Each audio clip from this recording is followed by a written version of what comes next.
What is up there everyone, it's the guy from the Gamertag here, and today I want to talk about the Hardpoint game mode in Black Ops 3. Now there is a major stigma about this game mode. It's where all the sweaty tryhards go into play, so a lot of people stay well clear of it. They won't touch it with a 10-foot stick connected to a million other 10-foot sticks, and they just completely stay away from it. Now I will understand that. It is definitely a game mode where you need to be kind of focused. You need to understand how the game mode works and also how the spawns on the map work, because that allows you to control the hardpoints a lot better. However, I had so much fun in this match you're seeing in the background. I decided to go and play the Chaos Mosh Pit because, as you may or may not know, I am a heavy TDM player. I play it mostly because it's got the biggest player base, best chance of getting a good connection. However, I just felt like trying something else, so I went to the Chaos Mosh Pit. And it ended up being Nuketown, which is really not one of my favourite maps. The main reason I don't like it is ridiculously chaotic. The spawns flip or actually refuse to flip. That's the problem. The spawns are crazy. They either flip unnecessarily or they refuse to flip and you get a spawn killed into oblivion, and that really gets irritating. But it ended up going on to Nuketown and I had an amazing game. One of the key things with Hardpoint, which I think is why a lot of the more dedicated players will go and play it, is that it does require a bit of focus and a bit of game knowledge. You need to know how the hardpoints rotate. You need to understand how the spawns are going to flip and how the spawns are going to affect the game. Because in Nuketown especially, the spawns will flip very quickly and you need to be on top of it. There were actually just so many moments where I would see that there was no one coming from a direction and I just quickly turn around and catch the enemies coming back from the other spawn. And it was really vital that I managed to do this, because this is undoubtedly my best ever game of Black Ops 3. I almost got 60 kills. My previous best had been just under 40 kills in a team deathmatch, but this was just an unbelievable game. I had so much fun.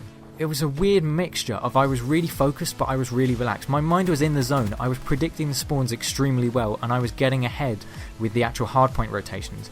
But I wasn't like trying to think about all of this, it was just happening. I was playing, I was almost going through the motions and it was going amazingly well. And I will admit, I did have a bit of the God connection in this game. There were so many moments where I would just kill one person and then like three would round the corner, I managed to take them all on and win. And I was just like, yes, the God connection is on my side, I am untouchable. And it was just so much fun. I did kind of feel bad for the enemies because there were a lot of gunfights where I thought, oh, I really should not have won that. But at the same time, I'm not going to complain because this game was absolutely awesome for me. I also had quite a few moments where I would be trying to rotate. There was a point where you go from the car to the second hardpoint, which I think is in the orange house. And I realised if I went through the front door into the top window, I was going to get shot instantly. The enemies were locking that down and they were not going to let anyone through easily.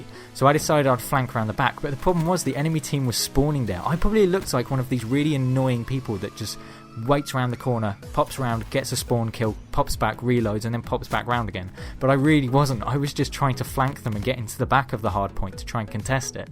But I just couldn't because it kept spawning them there. But overall, Hardpoint has been a game I've generally neglected in games.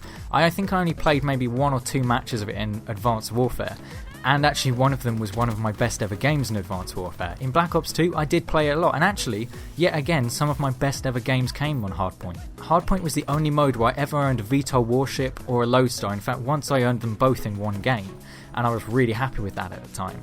And it's weird that I've just completely neglected this game mode because it does seem to go pretty well for me. These objective modes are actually quite fun, but I do understand why I've neglected objective modes in Black Ops 3. The simple fact is you generally find it turns into Operation Steamroll.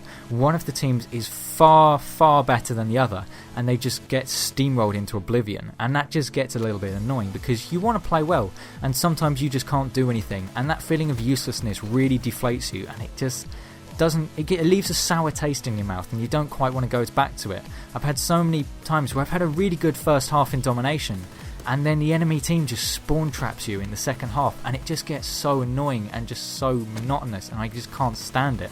And it's caused me to completely neglect and stay away from objective modes in this game and almost exclusively playing team deathmatch.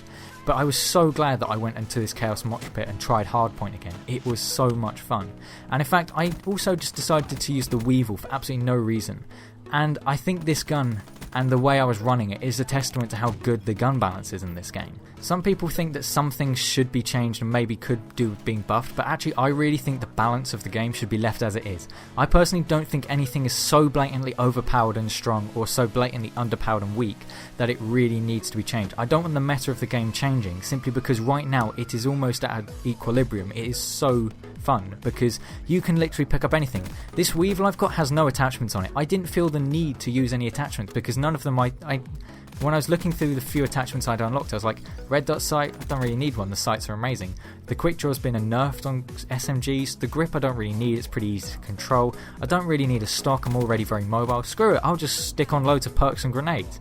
And it worked out really well for me. I think it's a testament to the game balance that I can just run in with a gun with no attachments and I can pull off this gameplay. It was absolutely amazing. And the main reason I really wanted to make this commentary was just to kind of encourage people, try other game modes, they actually can be surprisingly fun. I also had a really entertaining Safeguard game, which I will also be uploading because I think I found the best strategy in Safeguard, but that will be for another video. But I really think people should actually try some other game modes. Yeah, it's sometimes fun to stay in the same old game mode because you know it, you can predict it, and you can have some fun just being able to show your skills in that game mode. But at the same time, sometimes you can have something amazing happen, and that was what happened for me here. This is my best game. I will be surprised if I can ever top this match. This was absolutely incredible for me. I very rarely get near 60 kills. This still hasn't unfortunately beaten my Modern Warfare 3 record, which was 65 kills and demolition. However, that was about 65 kills to probably 63 deaths, so it's nothing spectacular. This is probably one of my best ever matches in Call of Duty, and it was a load of fun. So I implore you, if sometimes you just really feel like pushing the boat out, try another game mode. I've sometimes gone into Search and Destroy and actually have found the slight slowdown of pace really fun, and it actually kind of helps. If people are worried about playing core because they don't like some of the hit registration issues, sometimes the slower pace of Search and Destroy really helps. It just seems to be a little bit more fair. I don't feel so much that I'm constantly losing out by the peeker's advantage because people don't run around corners like they do in Team Deathmatch and other game modes, so it can actually be a really good way to change it. But anyway, I do hope you've enjoyed. This has been the guy from the gamer tag, and I'll see you on another video.